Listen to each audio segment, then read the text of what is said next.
Now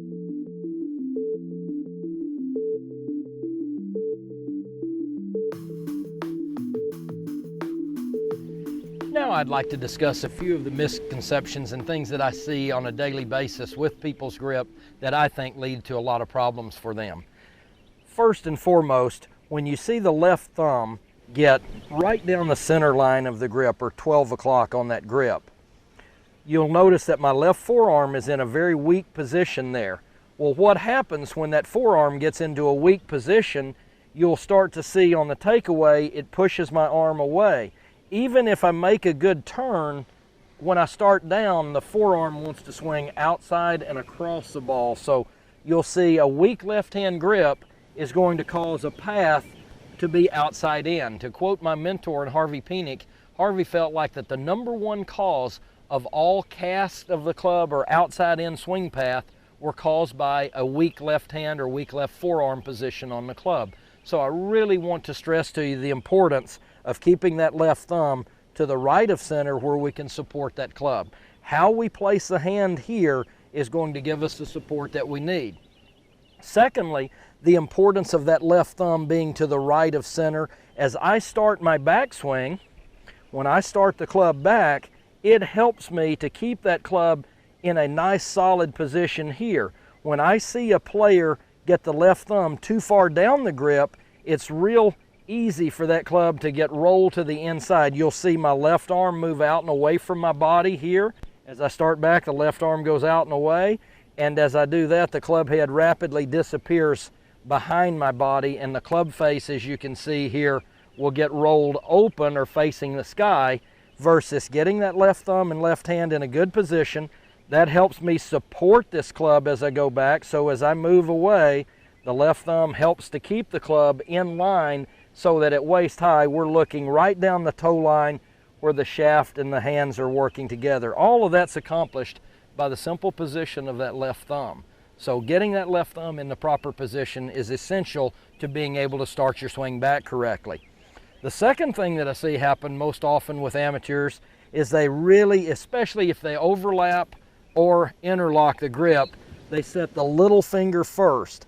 I taught a Canadian amateur and Canadian junior champion in Salima Musani years ago, and I actually learned this from one of my pupils. Sal was a high school player going to Churchill High School here in San Antonio at that point in time, and we were working, she was interlocking her grip, and we were working on her grip, and she asked me one day, she was struggling because her right hand always went on the club first, and she set her interlock, and what happens when you do that, it closes the face of the club. So although the face may look square at address, when I reach from underneath with my right hand here and lift and extend the arms, you can see how that club face is no longer facing vertical. I want that club face, when I shake hands with the grip and get it in the proper position and extend the arms, I want it to be vertical. And you can see right here, the leading edge, when I grip it properly, the leading edge with the arms extended in front of me will be in a vertical position.